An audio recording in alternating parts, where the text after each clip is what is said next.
Yo, what's up guys, it's Suraj from Tech Devoted, and in this video I'm going to review the FeiyuTech AK4000 gimbal. Now disclaimer, FeiyuTech did send this gimbal out to me for review, but as always that does not impact my opinions. I'm not required to say anything nice about it. In fact, spoiler alert, if you watch this video till the end, I'm gonna tell you not to buy this gimbal. Now that being said, there are still some things that I like about it, so let's begin the review with that. For starters, I really like the build quality on the AK4000. It's very robust, and in my 4 months of owning it, I have not had anything break so far. And that's without even using the included carrying case, and that's actually my second point. This gimbal breaks up into 3 pieces, making it super portable for you to carry it around. I just carry it around in my backpack everywhere I go. Even setup times are crazy. I can legit balance this thing in 45 seconds to a minute tops, which in my opinion is super awesome. It's extremely convenient. So setup and build quality wise, it's a solid 9.5 out of 10 for me. I can shoot all day long with it. It's not that heavy, and even the battery life is pretty good. You don't get the advertised 12 hours, but you do get a consistent 7 to 9 hours, which is quite good for me. And that's about it. That's pretty much all I like about the gimbal. Now the biggest USP of this gimbal is the fact that it has a LCD touchscreen, and every single review seems to be talking about just how amazing it is. In my opinion, it's just a novelty feature. It's not that useful. We've had gimbals without a screen before, and we've all made stuff with it, so it's not really a necessity. It's not why you should be buying the gimbal. In fact, everybody seems to be forgetting to talk about the viewing angles on the screen. They're straight up terrible. If you look at the LCD screen at eye level, it looks fine, but if you raise the gimbal higher, or if you bring it down to knee level height or something like that, which is often the case when you're shooting gimbal stuff, you cannot see anything. Well, you can see something technically, but it's not clear enough, pretty much making it useless.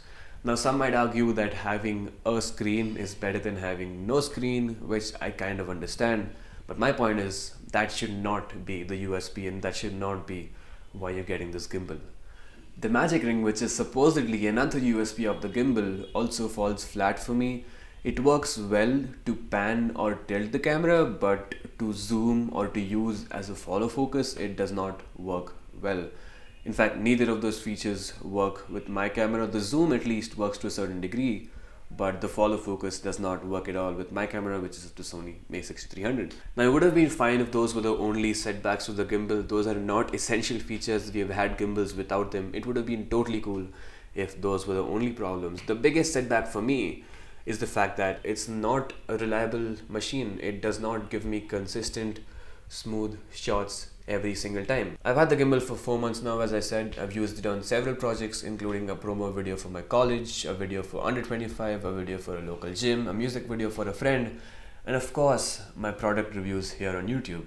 In the beginning, the gimbal worked fine, and by fine I mean 7 out of 10 times I would get a usable shot. Other times it would just do super weird things, like this weird jerk, almost like somebody punched it.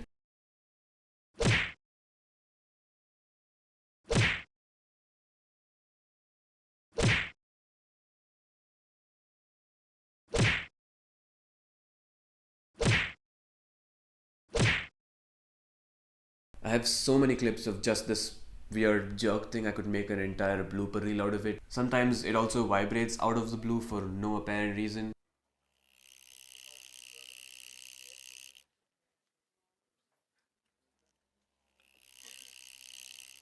And sometimes it also just completely messes up the camera position. Now that's still okay. I mean, 7 out of 10 times I would still get my shot. These issues only occurred maybe 3 or 4 times out of 10. But of late, it's gotten really out of hand. The gimbal just vibrates and vibrates like crazy. It simply won't stop, and I promise I have not dropped the gimbal anywhere. This only happens with certain lenses, so I'm pretty sure the issue has got to do with the weight. But still, it's pretty crazy to the point that it's unusable. Okay, this is legit the gimbal motor, and I promise I'm not exaggerating it. The levels have not been raised in post. This is literally how loud it is.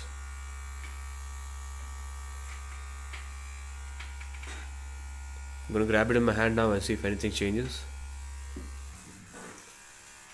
Nope.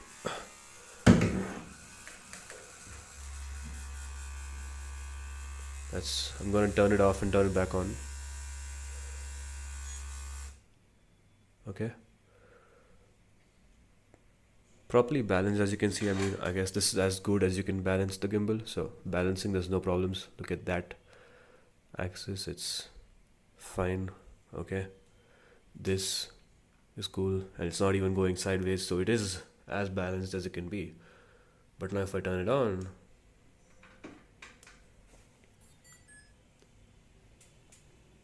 okay, it's actually now vibrating. It's a good thing. Let me pick it up once and see now.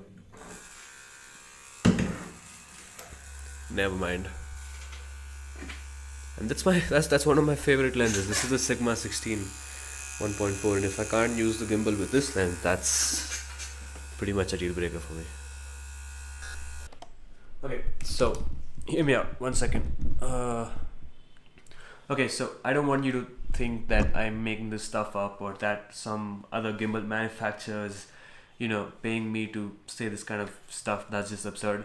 In fact, I really wish this gimbal was, it worked well. I want them to succeed, because if it doesn't work well, it also means that I can't use this gimbal for my own projects. I get this stuff sent for reviews, but I do use the products for outside of just these YouTube videos. I do, do some commercial stuff here and there, and for that I do require a gimbal sometimes. For that I will not be able to use the AK4000.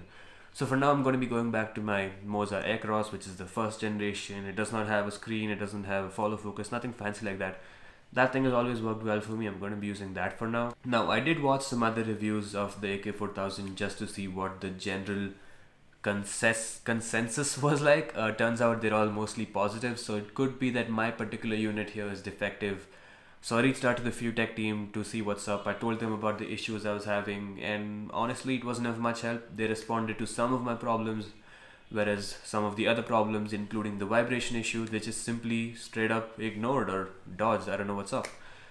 And so I'm sorry. I mean, I do think this product had great potential. I like the build of it. I think they got the portability and the setup aspect of it right, but it just simply fails. It just simply fails at the most important aspect, which is consistently delivering smooth footage without much effort in post. And so for that reason, I will not be able to recommend the AK4000 to you guys or to anybody.